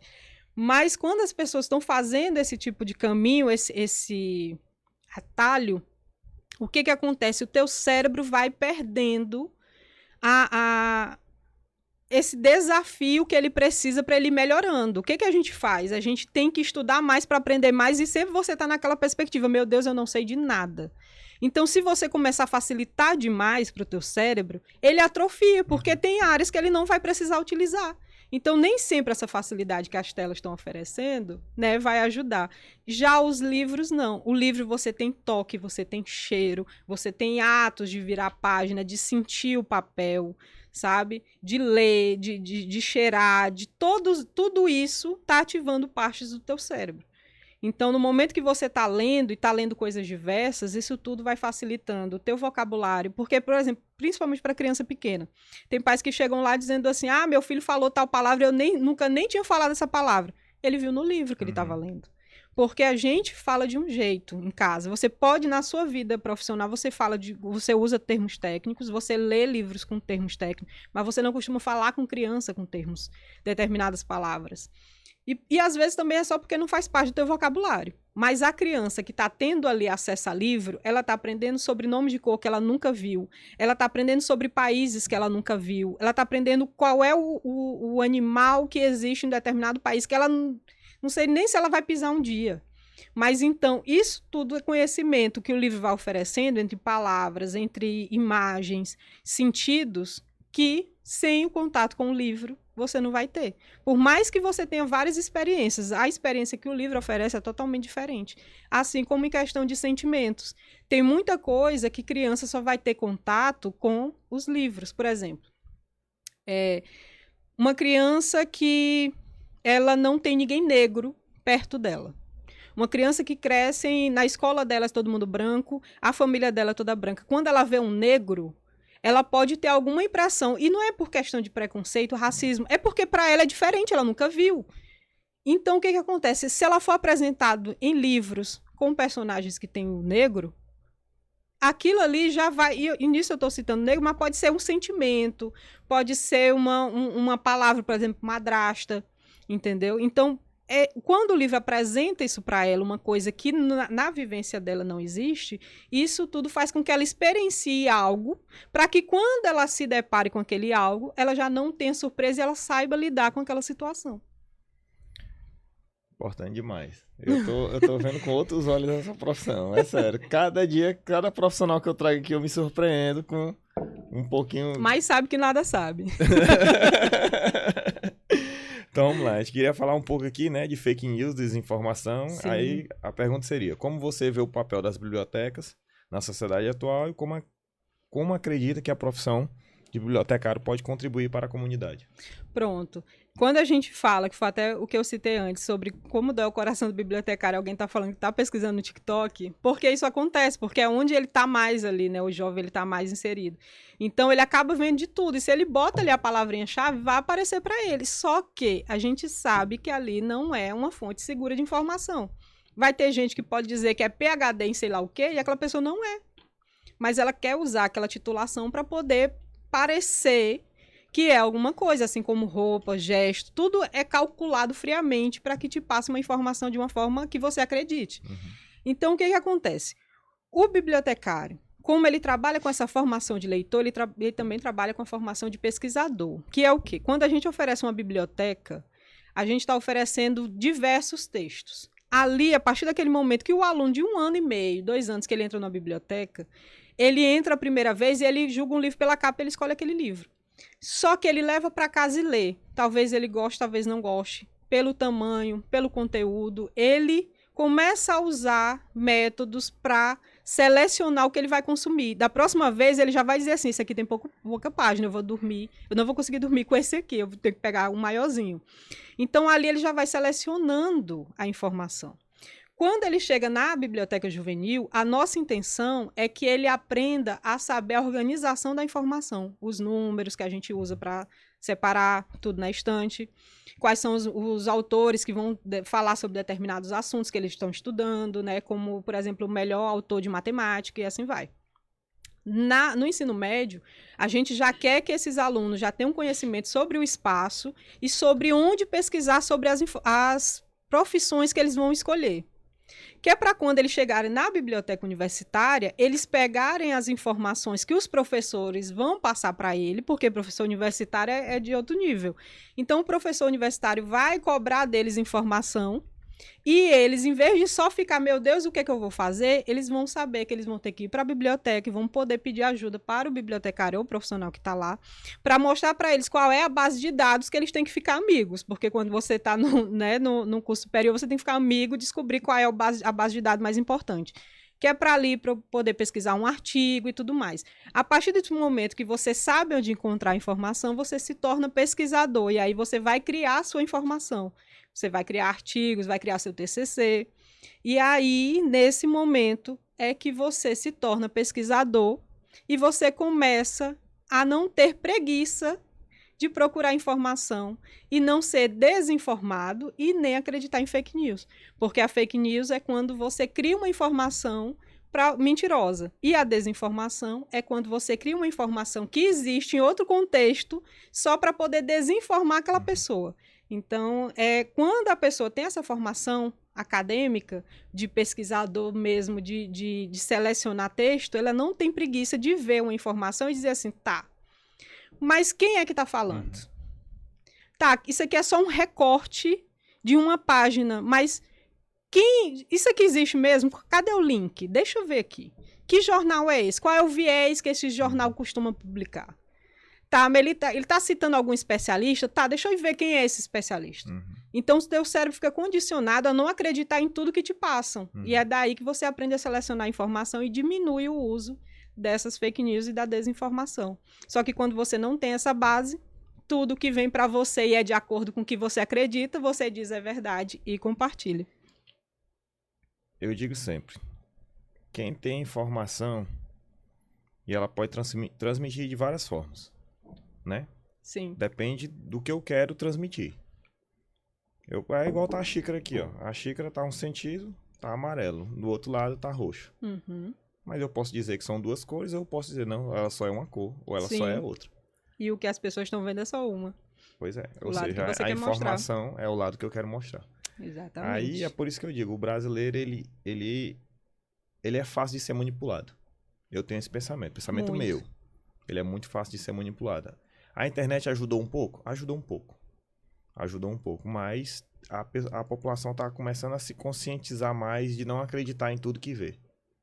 Né? Porque já usaram essa ferramenta de uma forma muito exagerada. Isso. Aí hoje em dia... E às vezes... Na verdade, hoje em dia ninguém nem sabe mais no que acredita. Não tem mais nem fonte confiável, exatamente. Pois é. E outro sentido que eu trago é, vamos supor, que tem muito hoje passando por um outro lado. A pessoa é digital influencer.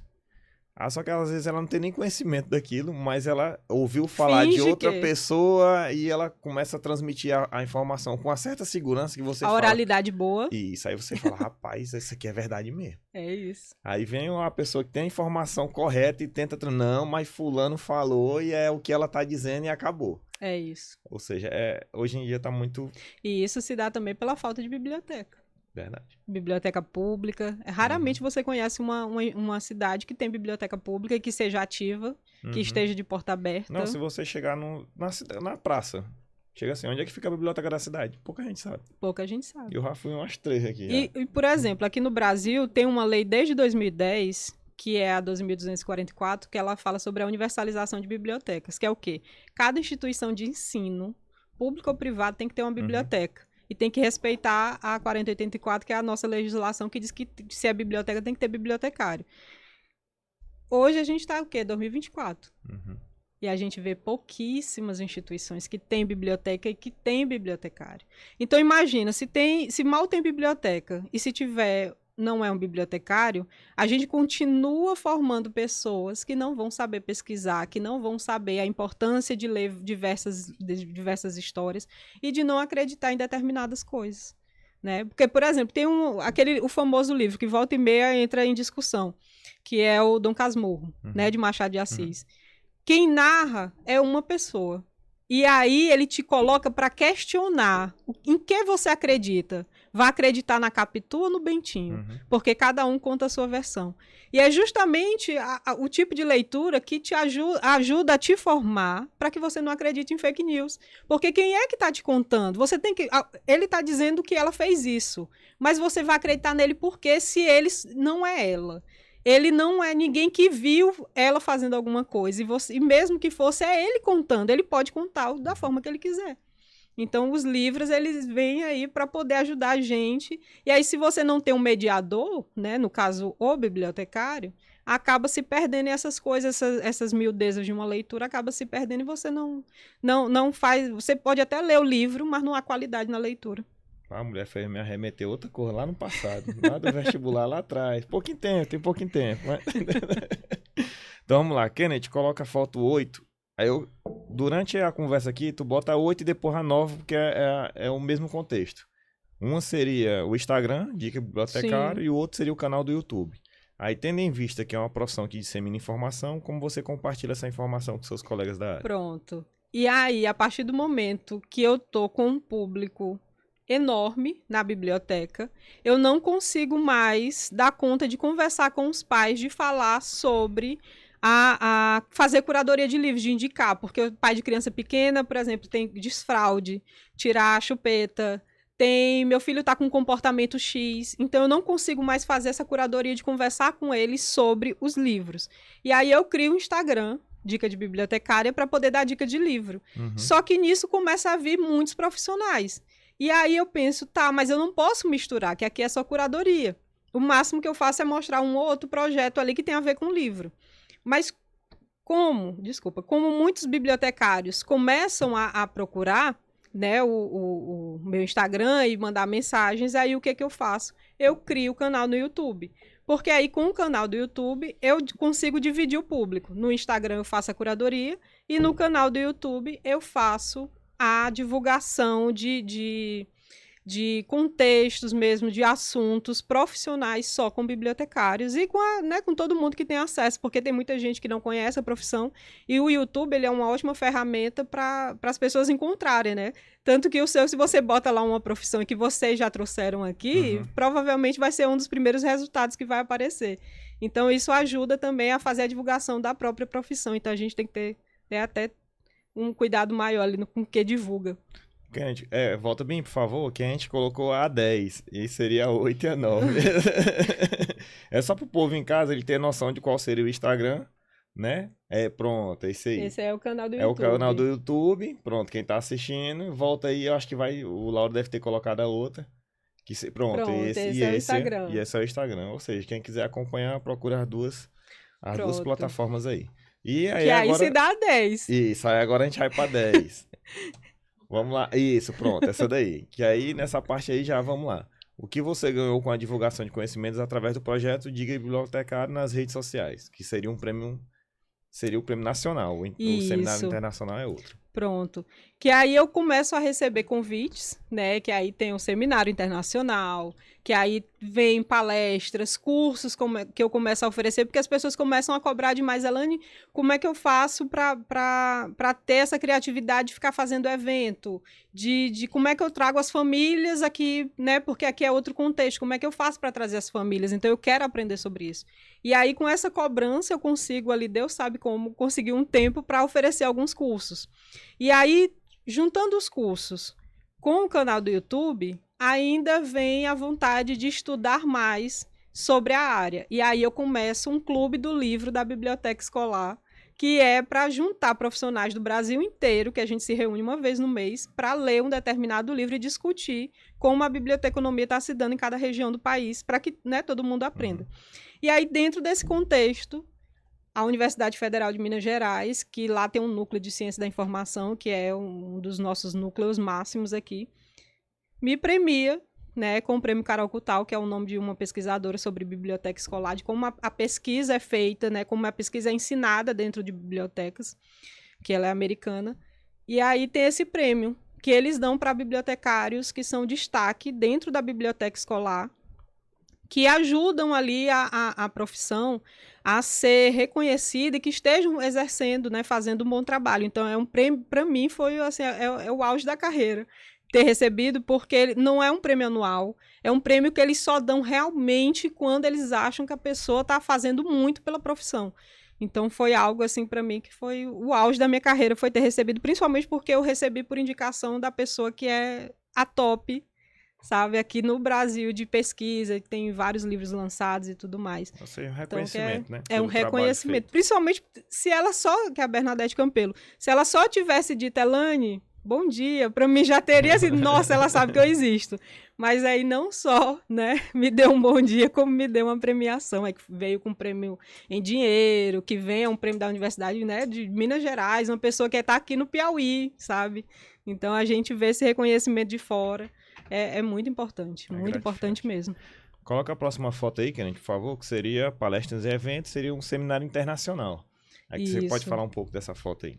Pronto, que aqui já é a galera lá do Sul, né, que é da Universidade lá do Rio Grande do Sul, que eles montam esse evento também, que é anual, e eles chamam palestrantes sobre determinadas áreas da biblioteconomia. E aí, nesse tema sobre biblioteca escolar, eles me convidaram para participar, que também é um evento que vem gente aí do mundo todo, é convidado. Então, é um evento que é muito importante na nossa área, porque justamente, praticamente o mundo inteiro tem acesso a esse evento. Então, é internacional, não é só no nome, né? Porque realmente todo mundo tem acesso a ele, assim. Foi muito importante para minha carreira estar num evento, assim, desse nível, e de estar com colegas aí de profissão que entraram nessa mesma vibe comigo ali na época da pandemia, que a gente tinha um pouquinho mais de tempo porque estava em home office, e que conseguiu criar essa conexão com outros colegas, de mostrar o que estava fazendo, de mostrar, por exemplo, eu lembro que eu fiz vídeo no YouTube para ensinar a limpar o acervo, porque a gente tinha que deixar tudo muito bem higienizado, porque, né, Covid. Então, a gente teve que ter esse cuidado, e aí, como eu sabia que nem todo mundo tinha acesso, porque tudo era muito novo para todo mundo, e eu tinha acesso a documentos que ofereciam treinamento, então eu fiz o vídeo no YouTube para poder ensinar como se limpava um acervo. Então, ali, outros colegas, Elane, eu estou limpando assim, eu estou usando luz UV, eu estou usando não sei o quê. Então, foi as conexões que a gente foi criando ali com as redes sociais, cada um mostrando um pouco o que estava fazendo, e assim a gente criou uma comunidade no qual pessoas que não eram tão ativas viram, e até mesmo pessoas que eram de outras profissões ou que não tinham escolhido uma profissão passaram a enxergar o que era a biblioteca, o que a gente estava fazendo ali. Excelente, excelente. Coloca a última foto, Kennedy, por favor, que seria a participação em banca. Eu queria que você explicasse um pouco mais sobre essa foto aí, o que é que ela representa. Pronto, que é também o auge, né? Porque quando você sai da universidade, a universidade em si já é algo muito importante. Você ser reconhecido por pares é mais importante ainda. Então, eu já vinha do Prêmio Carol Cutal, eu já vinha desses eventos, palestras e tudo mais.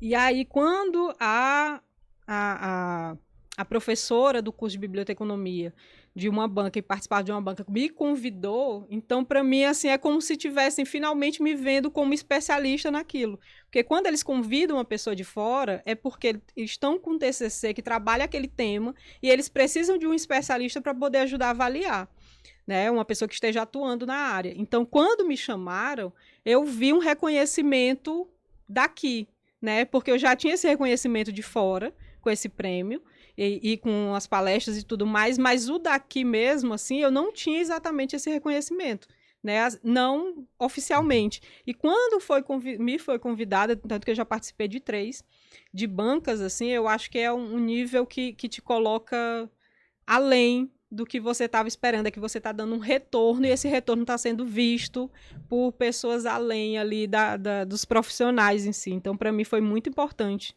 de poder até mesmo retribuir o que a universidade fez por mim, né? Que é ajudar um aluno a melhorar ali a sua pesquisa e tudo mais. Então, participação em banca para mim foi tão importante quanto a premiação. Vamos lá, excelente. A gente está chegando ao fim, né? Passa ligeiro o tempo, a gente vai conversando. Não, se deixar aqui é 6 horas, que a gente fica aqui sentado. Principalmente quando a gente fala demais. Então vamos lá. Aí eu queria que você deixasse a última mensagem, que seria... primeiro não vai ter a caixinha de pergunta porque a gente tá trabalhando. Sim. Eu tô aqui, nem parece não, ou pode parecer, mas zumba, moço. Trabalhando insano, a dor de cabeça. O Laura até fala, rapaz, só vem com dor de cabeça pra cá. Trabalhando demais, moço. É a vida, é a vida, é a vida. Então, não teve a caixinha de pergunta no Instagram, porque a capa saiu no. Porque os meninos lá também estão na batida. Estão na batida insana de estudar, trabalhar. E é o que eu digo, entre os 20 e os 30, vire bicho. É isso. É o momento. Faça Quando ainda tem energia. e quando tem energia, porque depois fica só na tranquilidade. Aí tá na batida boa no trabalho, mas vamos lá. Aí eu quero que você deixasse a última mensagem, que seria o quê? Quais conselhos você daria para quem está interessado em seguir essa carreira? Que é, o podcast é voltado para isso, a pessoa Sim. olhar, chegar, assistir e falar, gostei dessa profissão, vou procurar buscar mais conhecimento sobre isso. Uhum. E como seguir essa carreira de bibliotecário e quais são as qualidades essenciais para ter sucesso nessa profissão. Pronto. Para você que está pensando em fazer biblioteconomia, acho que a coisa mais importante é você ter em mente se você realmente tem um conhecimento prévio sobre essa profissão, e não só sobre biblioteconomia, sobre qualquer uma. É bom sempre pesquisar, ver a grade curricular, que sempre tem disponível aí nos Google da vida. Sempre vai lá pesquisar, ver qual é a grade, ver quais são as disciplinas, ver se você se vê fazendo aquelas disciplinas. Eu não sei o que é isso daqui. Pesquisa também no Google. Vai descobrir o que é que aquele curso está te oferecendo, que é para você ver se encaixa naquilo. Porque o ensino superior não é fácil. São 3, 4, 5 anos, 6 anos, dependendo do curso que você está fazendo. Então, por exemplo, biblioteconomia são 4 anos aqui na UESP. Então, é um curso que demanda um cuidado e que, mais uma vez, quem o mercado vai consumir são os melhores. Então, entre no curso superior tendo em mente isso, que você tem que dar o seu melhor para você conseguir uma profissão boa, digna, que pague um salário bom e só vai te valorizar se você tiver um bom currículo. Então, já entre sabendo o que você vai ver e de como você vai se entregar para aquela profissão. E tanto que eu até compartilhei, acho que foi a última postagem que eu fiz, foi de uma pessoa que tinha 44 anos e ela mudou de profissão. Ela era professora e estava muito feliz, mas descobriu biblioteca e resolveu fazer biblioteconomia. Então, agora, com 50 e poucos anos, 54 anos, que foram 10 anos depois, ela passou, agora é concursada, professora não, bibliotecária concursada. Então, ela não só mudou de carreira aos 44 anos de idade, com 2 filhos, com marido, como entrou na biblioteconomia e já tem sucesso, porque ela já é uma professora concursada e já está fazendo doutorado. Então, isso tudo com 50 e tantos anos, né? Então, o que você tem que pensar também é que nunca é tarde demais para você fazer, porque o tempo vai passar do mesmo jeito e que o tempo passe você fazendo um curso que você realmente queira fazer. Então, nunca é tarde. E se vier para cá, venha para somar. Porque eu sempre digo isso, você vem para a biblioteconomia que quer para passar em concurso, saiba que é muito difícil, porque apesar de serem poucos, são pessoas muito inteligentes, porque trabalham com pesquisa, trabalham com informação, então são pessoas muito inteligentes. Então já venha sabendo que as melhores vagas são as mais difíceis de conquistar, porém, se você estiver disposto, você vai conseguir e vai ter uma vida muito longa e plena, porque trabalhar em biblioteca é muito bom, se esse for o seu interesse. Porque se já for para a área de TI, eu já não posso garantir que vai ter muitas noites de sono, mas vai depender aí da área que você quiser seguir. Mas que é uma área muito boa, que paga muito bem, que tem uma qualidade de vida muito boa. Então, é uma área para se aposentar, sabe? Que não corre muito risco, apesar de ter algumas nites, né? Rinite e tudo mais. Mas aí você que decide o seu destino, mas é uma área muito boa, que paga muito bem para os melhores. Não, fiquei surpreso. Não, quando a Josinete falou, eu falei, não, na hora. Eu só queria ajeitar a agenda aqui direitinho, porque a vida é corrida, mas graças a Deus deu certo. Pois gostaria de agradecer a presença da bibliotecária Elaine Araújo por ter mostrado um pouco da sua profissão aqui, da sua experiência de vida. E quem está assistindo, né? Deixe logo o seu like. Eu esqueci de falar lá atrás. Não é porque eu tô zumba. Eu tô... Tá no modo sobrevivência. Saindo daqui, eu ainda vou logo correr ali 5 km, que é pra ver se eu desperto logo. Que é só o jeito, que pai do céu. Mas deixe seu like, se inscreva no nosso canal, passa a seguir nossas redes sociais. A gente tem conta no TikTok também, onde a gente tá tendo um engajamento maior ali, mostrando os cortes específicos lá. Tá ok? É onde a gente tem, chegando lá, tem um vídeo nosso que tem mais de 800 mil visualizações lá. Nossa, já vai render uma graninha. Já a gente conseguiu monetizar agora, esqueci de falar, a gente conseguiu Olha aí. monetizar agora. Talvez largue a vida de concurso. A gente tem $10 lá. Dólares. Mas começa assim, devagarzinho, né? Sim. Eita, pai do céu, mas um dia vai dar certo, que errado já deu. Então vamos lá, gostaria de agradecer novamente a presença da Elaine Araújo por ter participado aqui e mostrado um pouco da sua profissão. E quem botou na caixinha de perguntas, o oficial de justiça não, que eu já trouxe. Eu tava lembrando que eu tô fazendo os cortes dele. É o auditor fiscal, tem um amigo meu que ele era policial civil aqui do Piauí e depois passou para auditor fiscal no Maranhão, já convenci ele. Aí ele só tá ajeitando a data. O outro pediram um policial do BOPE. Eu falei, já tem um policial do BOPE, já que é um amigo meu, que foi sargento do exército junto comigo e fez o curso. E qual foi o outro que eu esqueci? Um mecânico. Aí eu pedi o mecânico, falei, profissão. Sim. Eu vou conversar com a menina que é gari. Que ela é gari aqui em Teresina, ela tem um Instagram e tudo. Ou seja, é profissão. É mostrar pro jovem o quê? Oportunidades. É o que a gente não teve lá atrás. Que tá aqui, ó. Tô trazendo um podcast pra você relacionado a profissões e você pode... Porque aqui não é só pro jovem, não. É pro pai e pra mãe. Porque às vezes ele não sabe como direcionar o filho pra que profissão seguir. Que antigamente não, é médico, é advogado, é contador. Hoje não, já tem um leque muito maior. Sim. Pois novamente gostaria de agradecer a presença e dou por encerrado nosso podcast. Que Deus nos abençoe.